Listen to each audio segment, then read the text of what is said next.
मेरे प्यारे बच्चों, नेक्स्ट क्वेश्चन हमारे पास डायमेंशन एनालिसिस से रिलेटेड है और क्वेश्चन में गिवन है dimension less quantity is constructed in terms of electric charge E, permittivity of free space epsilon naught and Planck constant h and speed of light c. The dimensionless quantity is e raised to power alpha, epsilon naught raised to power beta and h raised to power gamma, c raised to power delta. हमको find करना है alpha beta gamma delta क्या होंगे।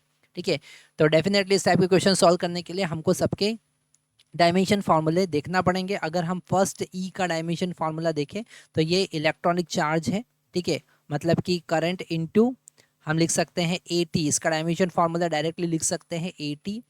अब हम बात करते हैं एप्सिलॉन नॉट का, तो हमको पता है दो चार्ज के बीच में लगने वाला फोर्स जो होता है उसको हम लिख सकते हैं q square divided by epsilon naught 4 pi epsilon naught r square.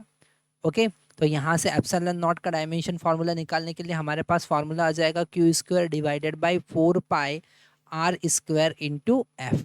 ठीक है, तो एप्सिलॉन नॉट का डायमेंशन फार्मूला क्या होगा, वो होगा क्यू मतलब AT और इसका स्क्वायर, तो यहाँ पर स्क्वायर कर देते हैं। 4 पाई का तो कोई डायमेंशन फार्मूला है नहीं, आर स्क्वायर मतलब L स्क्वायर और फोर्स मतलब MLT-2।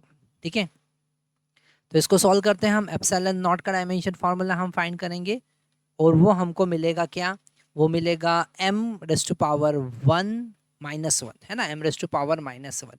l की बात करें तो l यहाँ पर हमको -3 मिल रहा है, l -3।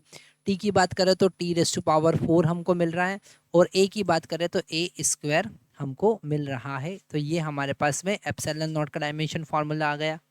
अगर हम प्लैंक कांस्टेंट h का डायमेंशन फार्मूला देखें तो यहाँ पर हम h का डायमेंशन फार्मूला भी फाइंड कर लेते हैं। h का मतलब एनर्जी पर यूनिट है ना, एनर्जी पर यूनिट फ्रीक्वेंसी। ठीक है, न्यू, तो E बाई न्यू। ठीक है, E मतलब ML2T-2 और न्यू मतलब T इनवर्स, तो ऊपर जाके हमारे पास में मिलेगा T है ना, तो ये हो जाएगा हमारे पास में ML2T-1 और C का डायमेंशन फार्मूला तो हमको पता है, दैट इज LT-1। तो हम यहाँ पर सबका वैल्यू पुट करते हैं और चेक करते हैं। E मतलब सबसे पहले AT, तो AT raise to power alpha हमको मिला। फिर हम एप्सिलॉन नॉट की बात करेंगे तो हमको मिलेगा M-1 L-3 T rays to power 4 और A square raise to power हमको मिला बीटा।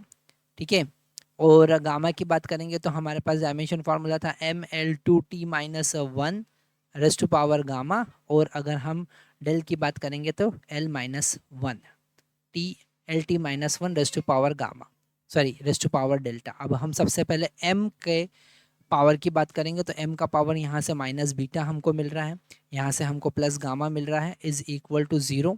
मतलब हमको ये समझ में आ रहा है कि beta is equal to gamma, ये हमारा इक्वेशन नंबर 1 हो गया। तो इसको हम फर्स्ट इक्वेशन लिख लेंगे। सेकंड हम L की बात करेंगे तो फर्स्ट टर्म से हमको मिल रहा है -3 बीटा, यहाँ से हमको मिल रहा है 2 गामा और थर्ड से हमको मिल रहा है डेल्टा इज़ इक्वल टू फिर से 0 हो जाएगा है ना। तो ये हमारे पास में इक्वेशन नंबर 2 मिल गया है ना। अगर हम यहाँ पर गामा का वैल्यू भी पुट कर देंगे, हाँ अगर हम यहाँ पर गामा का वैल्यू पुट कर दे तो बीटा और डेल्टा में रिलेशन हमको मिल जाएगा। तो इसको इक्वेशन 2 नहीं लिखेंगे, यहाँ पर हम लिखेंगे -3 beta plus 2 beta is equal to delta, sorry plus delta equal to 0। मतलब हमको मिला minus beta plus delta equal to 0, मतलब delta is equal to beta मिला। Delta is equal to beta, इसको इक्वेशन नंबर 2 हम लिख देते हैं। नेक्स्ट हम बात करते हैं टी का, तो फर्स्ट से हमको मिल रहा है। अब हम यहाँ कलर चेंज कर लेते तो आपको समझ में आ जाएगा कि हम यहाँ से कॉन्सेप्ट चेंज कर रहे हैं। अब हम बात कर रहे हैं कोफिशिएंट ऑफ टी, तो फर्स्ट से हमको मिला अल्फ़ा, यहाँ से हमको मिला अल्फ़ा, यहाँ से हमको मिलेगा 4 बीटा तो प्लस 4 बीटा। ठीक है, यहाँ से हमको मिलेगा माइनस गामा और minus delta is equal to 0। और अगर हम यहाँ पर बीटा गामा और डेल्टा का वैल्यू पुट कर देते हैं तो अल्फ़ा प्लस 4 बीटा और गामा का वैल्यू हमारे पास में बीटा के बराबर है और डेल्टा का वैल्यू भी हमारे पास बीटा के बराबर है। तो बीटा लिख देंगे इज़ इक्वल टू 0, तो अल्फ़ा इक्वल टू हमको मिला -2 बीटा।